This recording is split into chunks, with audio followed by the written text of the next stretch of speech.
Bueno, nos estamos acá encontrando con Carlos. ¿Cómo te va? Bien, bien. Bueno, es un placer que estés acá con nosotros. Y bueno, vamos a llevar a cabo esta entrevista que va a ser un poco orientada a lo que es tu periodo actoral en lo que fue en la época de los 90, hasta el 2001. Y cómo fue ese cambio televisivo a partir de ese boom que se da entre los programas, entre las telenovelas, entre los programas infantiles. En tus inicios, ¿cómo fue que se te dio la vocación de actor? ¿Cómo te instruiste? ¿Qué sentiste en ese momento como para hacer impacto de lleno a la televisión? Bueno, yo vengo del teatro en realidad. Yo empecé haciendo teatro a los 15 años y a partir de ahí eso marcó de alguna manera mi vocación y me dediqué a eso. Cuando terminé el secundario empecé a estudiar psicología y paralelamente a eso profundicé mis estudios de teatro que yo venía haciendo desde los 15 años. Me formé con Guillermo Battaglia, después estuve con Alberto Closas, me formé con Alberto Rodríguez Muñoz, que fue en realidad uno de mis maestros, y Jaime Kogan en el Teatro Paidó. A partir de estar con Jaime Kogan, aparece mi primer contrato con el San Martín, y digamos que a partir de ese momento me profesionalicé. En realidad nunca me había propuesto hacer televisión, ni había en mi, digamos, no había en mi imaginario una intención. Yo había pasado mi adolescencia yendo mucho al Teatro San Martín y para mí el haber llegado al Teatro San Martín era como la concreción de un sueño. Y no había pensado mucho más allá, ni había fantaseado mucho más allá de eso. Y de hecho llego a la televisión sin proponérmelo. Llego a la televisión por casualidad. A partir de este primer contrato que tuve con el San Martín, decidí, bueno, voy a intentar ser actor, voy a empezar a hacer publicidad, me anoté en algunas agencias de publicidad, hice casting, de agencia de casting. A partir de ahí, me acuerdo del primer comercial que hice, un comercial que se grabó en Canal 9, que era para el Hospital Italiano. Me hicieron un plano, yo hacía de fotógrafo, con una cámara vieja. Y bueno, y ese fue mi comienzo, así arranqué en la televisión un poco casi por casualidad. Y llego a la ficción porque conozco un amigo que era en ese momento asistente de Alberto Fernández de Rosa, que es mi padrino artístico, porque a Paco lo llevo en el corazón por esa razón. Él fue el primero que confió en mí. Él quería ser un piloto, que lo hacíamos en el estudio de él un día. Necesitaban un actor, me dijeron, ¿no querés venir? Bueno, dale. Lo hicimos de onda. Estuvimos toda la noche grabando. Éramos 5 o 6 nada más. Y ahí quedó la cosa. Y un día yo trabajaba en una escuela en ese momento también. Daba clases de psicología. Yo me había recibido de psicólogo. Entonces, y me llama mi madre, me dice, te llamaron de Telefe. A mí, de Telefe. Sí, pero si yo no... Bueno, llamé por teléfono, me dicen, bueno, mirá, nosotros estamos haciendo Chiquititas,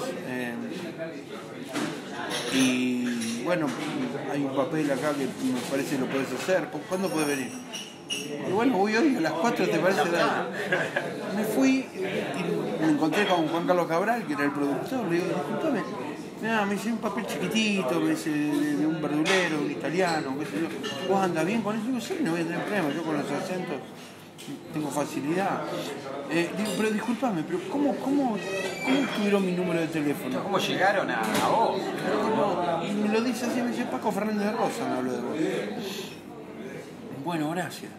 Y obviamente me dijo, pero mirá, no sé todavía, porque te veo y me parece que por ahí podés llegar a hacer otra cosa. Bueno, pregunté dónde estaba Paco, me dijeron que estaba en el camarín, le golpeé la puerta, lo abracé, le agradecí profundamente. Y él me dijo algo que siempre me quedó grabado, me dijo, esto es así. Hoy le das una mano a uno, mañana te da, ¿qué tal? Le da una mano al otro, me dice, este trabajo es así. Sí. Y bueno, y así, y no empecé con ese papel, porque no me llamaron por eso. A los 15 días me volvieron a llamar en un papel mucho mejor, Y me quedé como 30 capítulos por lo menos. En base a lo de Chiquititas, hablando justamente, ¿cómo definirías el fenómeno de Chiquititas en el traspaso de la televisión, tu traspaso a lo que era el teatro, a la parte televisiva? ¿Qué aspectos consideras como que eran destacables de esa tira, que también era novedosa en esa época? ¿No? Sí, Porque fue era algo novedoso. boom, ¿viste? Fue novedoso el hecho de cómo los chicos pasaban a ser protagonistas. Si bien hubo programas anteriores como pudo haber sido, digo, hablo de la historia de la televisión, como pudo haber sido Jacinta Pichimahuida, etcétera, etcétera, pero digo, en ese momento Cris Morena había logrado algo que hasta ese momento no había. por lo menos no era habitual. Aparte le adosó toda la parte musical, con una disciplina muy estricta. Y yo vengo de una época, en ese entonces todavía, la televisión siempre, por los actores de teatro, era como vista de reojo. Y en nuestro país había como un, no sé si todavía existe, pero había como cierto prurito. Si vos no pasabas por el San Martín, era como que no eras actor. Era como una especie de filtro, digamos. Si no habías estado en el Teatro San Martín, era como que no te podías recibir de actor. Entonces, cuando vos venías de haber trabajado en algunas obras en el San Martín o algo, cuando vas a la tele te... vos sos San Martín. Claro. Y en realidad, en esa época todavía la televisión proveía de figuras, o sea, el teatro proveía de figuras a la televisión. A los actores se los buscaba en el teatro independiente, en el teatro oficial, en el teatro comercial, pero digamos que el teatro proveía de figuras a la televisión. Y poco a poco eso empieza a cambiar. Recuerdo que Alberto Ure hace una obra, no recuerdo ahora, una obra de Shakespeare, y no recuerdo cuál fue. Si fue Noche de Reyes, no me acuerdo ahora, donde trae figuras de la televisión al Teatro San Martín. Y fue como algo muy polémico, porque realmente fue como una revolución. Para algunos fue casi tomado como un sacrilegio. Pero lo cierto es que de pronto actores que habían estado en la televisión estaban en el Teatro San Martín trabajando. Y esto poco a poco fue cambiando, y poco a poco después también los programas de televisión fueron mutando, los reality cada vez se hicieron más importantes, cambiaron los medios. Entonces, personajes que surgían de la televisión pasaban al teatro. Porque la gente empezaba a ver más televisión, los medios de producción eran mucho más ágiles, y entonces eso generó como un cambio, eso fue como una transición, los 90 fue como una transición. Y a mí, yo recuerdo que en esa época subsistí gracias a la publicidad radial, porque recuerdo que Agulli Bachetti, que era una agencia de publicidad muy importante, volvió a utilizar actores en la radio, porque hasta ese momento para trabajar en la radio se te exigía el carnet de locutor, y no todos los actores teníamos carnet de locutor. Entonces Agulli Bachetti empezó a utilizar avisos publicitarios actuados, y hacían falta actores en la radio. Y bueno, en los primeros casos los actores necesitaban de algún locutor que aunque sea les prestara factura o algo, porque no podían. Y así fue como poco a poco también la radio fue cambiando, fue mutando, y yo hacía mucha publicidad radial. Yo he llegado a hacer de 5 a 6 comerciales por día de radio. Era salir de un estudio, entrar a otro, o si no, ir a un casting para probar voces. A su vez también yo había hecho doblaje, estaba haciendo doblaje. No solamente hacía doblaje, sino que también traducía del alemán. Entonces trabajaba en imagen satelital. En ese momento imagen satelital traía documentales de Alemania, y yo los traducía al neutro, y eso se doblaba. Y fui el primer actor que incorporó imagen satelital, porque imagen satelital, que en ese momento daba documentales de naturaleza y animales, me la pasé traduciendo documentales de animales, estaba podrido ya, sabía un montón de bichos.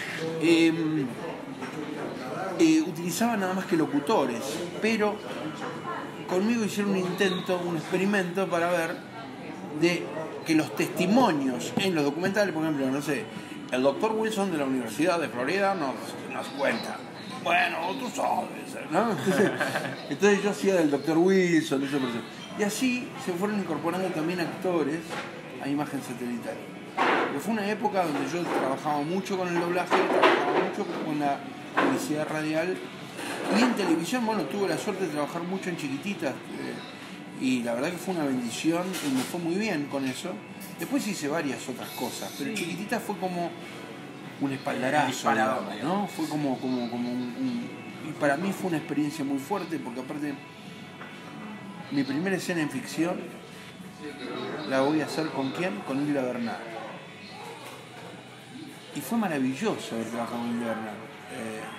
Tal es así que en un momento me dijo, Carlitos, me dice, mira, a Hilda Bernal ya la conozco, a Carlos lo tienen que conocer.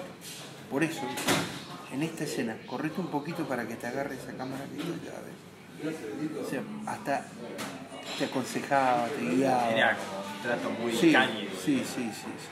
Y fue una época donde yo también hacía mucha publicidad. Ahí, bueno, conocí a directores, Lucho Bender, que falleció muy joven, que fue un amigo también. Y Lucho me enseñó muchas cosas que fui aprendiendo, que tenían que ver con lo audiovisual y tenían que ver con la cámara, ¿no? Yo venía del teatro, entonces el registro que uno tiene en el teatro, la gestualidad del teatro es mucho mayor, porque vos en el teatro no tenés el lente, estás ahí, ¿no? Tenés que generar el lente vos. El público. Cuando tenés al público a 20, 30 o en el San Martín, que por ahí lo tenés a 30 metros, digo, ¿no? Entonces, el gesto tiene que ser mayor, es más exagerado. Pero claro, en cine una ceja tuya puede llegar a medir 8 metros.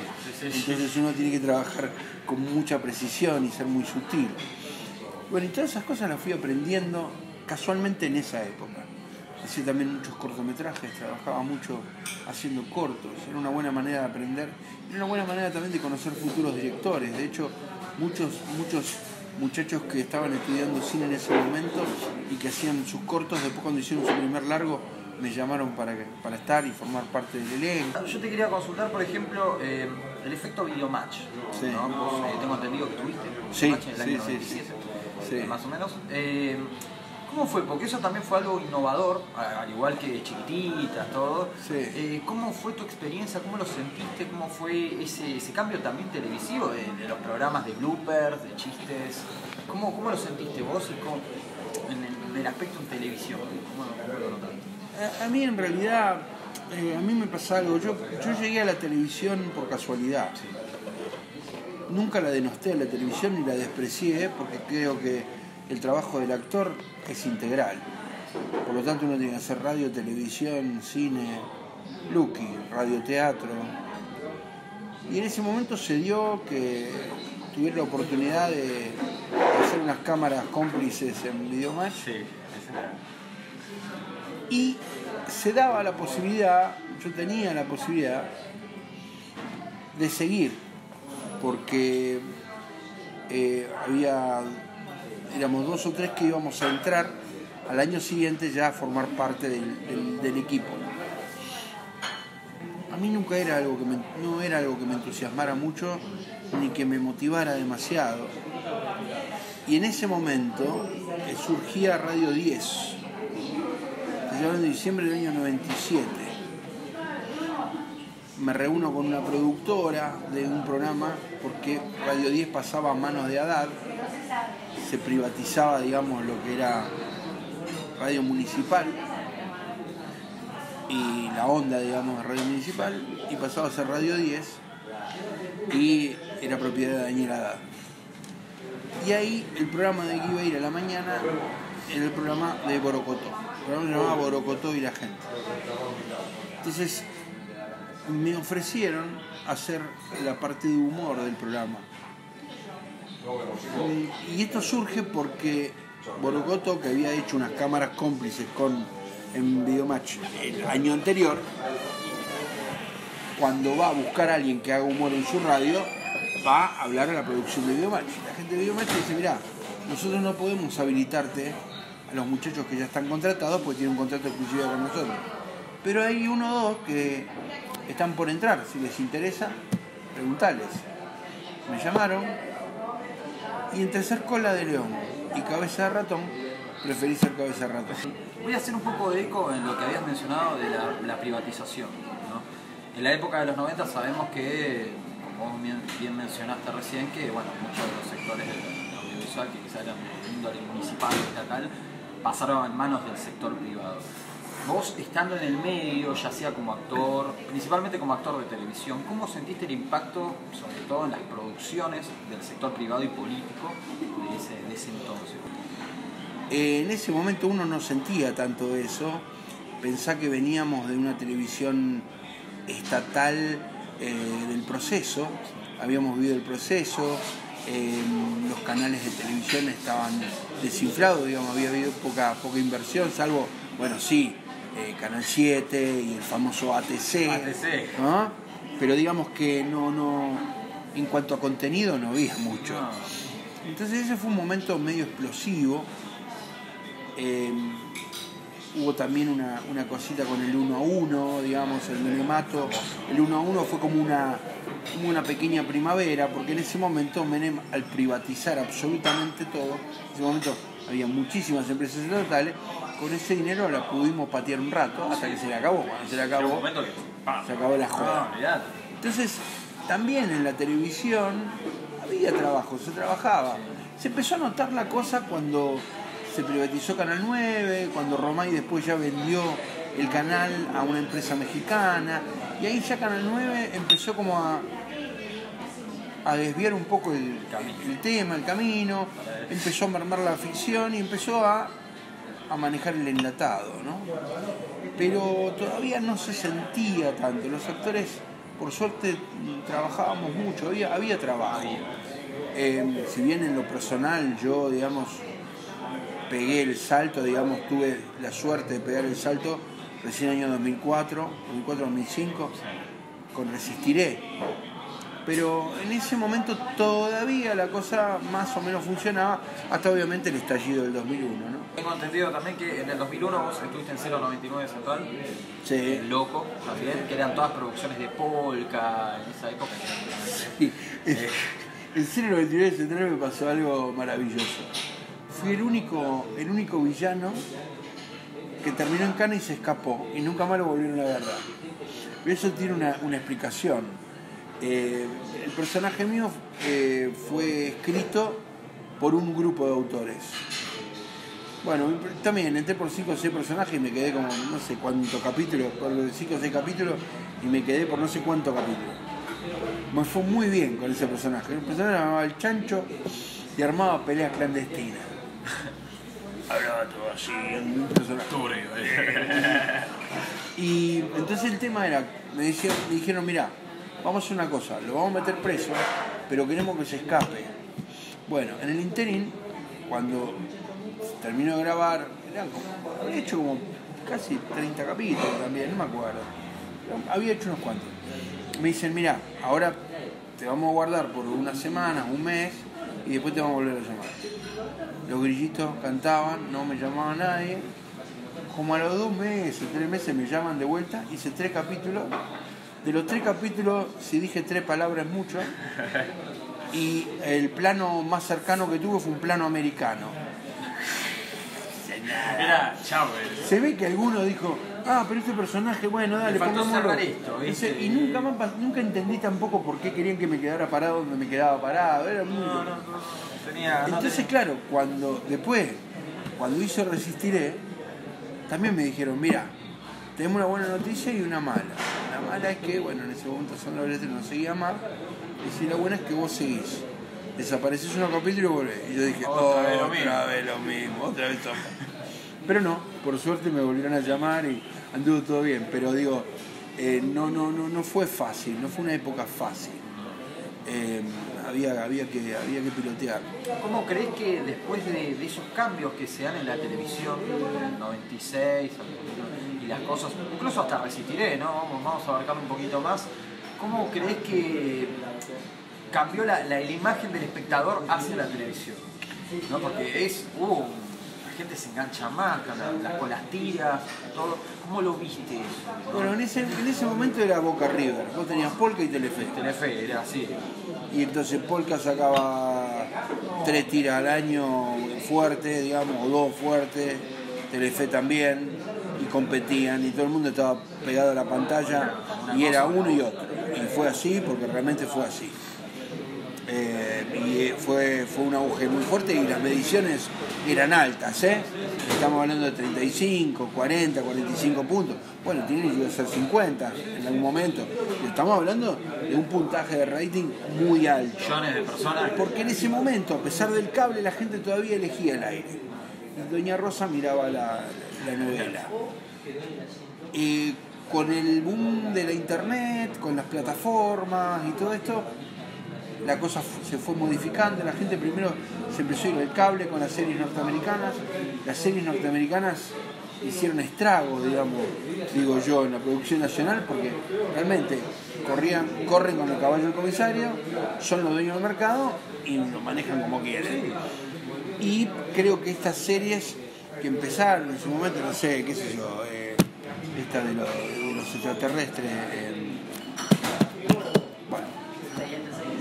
los expedientes X, exactamente, los expedientes X y unas cuantas más, empezaron a generar un boom que era no se podía frenar. Yo te quería consultar si en esa época notaste que se le daba más prioridad a lo que era la competitividad, lo que eran los canales y entre los programas, un poco como me decías, que de un Boca River, a lo que era la imagen del autor como creador de la historia, ¿no? No, sí, la competencia estaba haciendo. Eso, y pues sobre todo en la época 90 pero aparte, aparte de esto de programar de pronto cuando empezamos, arrancamos 15 minutos más tarde o 10 minutos más tarde para la calculamos en base a... Sí, ¿no? Y cómo viene, ¿no? La planilla. En ese momento el rating era lo más importante. Hoy ya no, hoy ya pesan otras cosas que más allá del rating. Entonces, sí, eso era moneda corriente, estar muy al tanto de lo que pasaba, de ver si el otro qué movida hacía. Y yo recuerdo, y aparte esto de laburar contra reloj, yo recuerdo de estar grabando escenas que en el mismo día salían al aire. ¿Escribía el guión en ese momento? Y no, porque a veces te retrasabas, ¿viste? Y el aire te comía. Te comía. Y por ahí venía una hijuela de una escena, de un capítulo. Y por ahí tenías que grabar. Nos ha pasado de grabar a la mañana un capítulo. Estábamos con él en General Rodríguez, grabando una escena en una gomería, no me olvido más. Y estaba el muchacho con la moto afuera, esperando los cassettes para llevar a editar. O sea, hasta eso. ¿Crees que en esa época también, de los 90, donde trabajaste, donde empezaste, crees que esa competitividad afectó a los géneros y los modificó a los géneros televisivos? ¿Vos crees que hubo un cambio en eso ahí? ¿Vos te referís a las tramas, los argumentos? Exactamente. Bueno, las tiras que surgen en ese momento a los géneros. Fíjate, nosotros, por ejemplo, yo siempre digo, en ese sentido, hubo como tiras que fueron muy notorias, ¿no? Pero bueno, Resistiré marcó una inflexión. Resistiré puso sobre el tapete el tráfico de órganos. En ese momento apareció como, digamos, se tomó y se ficcionó un hecho real, concreto, que existía y que estaba presente en la sociedad y que nadie debatía. ¿Qué pasaba desapercibido? ¿No? Era como, sí, hacen esto. Pasó con Vidas Robadas. En Vidas Robadas se planteó el tema de la trata de blancas. Digamos, ¿no? Y la conexión con el poder y los jueces corruptos y todo lo demás. Creo que en ese sentido sí, cambiaron mucho en ese sentido las tendencias. También tiene que ver con las épocas que vivimos. Ahora se trata de que no pienses. Entonces te voy a dar novelas frívolas, que te mantengan comedia. Paralelo. Sí. Las telenovelas de esa época y las tiras, ¿crees que generaron un cambio político y social? Es que yo creo que sí. Apuntado a eso, ¿vos me decís? Mirá, hay una novela, y me voy a hacer historia, en la década de los 70. Sí. Una novela como Piel Naranja. Fue una telenovela impresionante con Hernando André y, si no me equivoco, Soledad Silveira. Ya no me acuerdo. Creo que sí, no quiero meter la pata. Que hablaba de la desaparición de personas. Y en esa época. Al protagonista lo matan, loco. No termina con final feliz la novela. Y te estaban contando algo que pasaba. Que era habitual. Donde había un marido vinculado al poder desde lo oscuro. Y, digamos, sí, siempre. los actores, los medios audiovisuales, el teatro, aparecen y hablan y denuncian y dicen dentro de lo que pueden. Yo recuerdo programas como Atreverse, cuando recién estaba asomando la democracia, un programa como Atreverse que de pronto, Nosotros y los miedos, eran programas que de pronto planteaban problemáticas que en ese momento estaban en la sociedad y que nadie se atrevía a poner sobre el tapete. Estaban silenciados y que se planteaban y se decían. Y en ese sentido creo que también tiene que ver con cada época y el reflejo de las políticas que se llevan adelante. Te agradecemos mucho por tu colaboración. No, al contrario. La verdad que fue muy amena la entrevista, fue muy nutritiva. Nos dijiste muchas cosas que nos sirven, son muy provechosas para nuestro trabajo. Te agradecemos mucho por la entrevista. No, por favor, al contrario. Y bueno, gracias. No me queda más que decirte gracias. Buenísimo. No, la verdad que... Gracias, chicos. Calle Piedras, en San Telmo, entras a un bar. Te vas al fondo y hay una puerta. Abrí la puerta y una escalera. Bajaste la escalera, hay una armería de la concha. No. Y un laberinto. ¿Sabes? Es un polígono de tiro, la de sectores que hay para disparar. Ni te imaginas que te eso. Y la ferretería que hay. Entonces cuando llegué ahí, a la locación, me dice el director, mira, hablamos con el tipo de la armería, que es el que sabe, y le elegimos 3 armas, y él más o menos te va a explicar, como para que vos sepas, después lo vamos armando. Era la 9 milímetros. Sí, ¿no? Entonces, una 22, una 9 Y la mano. y la mango. Si querías reventar a alguien. Pero aparte esto de que en África la usan para cazar leones. En África la usan para cazar leones. La dijo el tipo. Muy bueno. Nosotros nos miramos y decimos, la pelota. Sí, cazar leones es una En máquina. África la usan para cazar leones. Sí.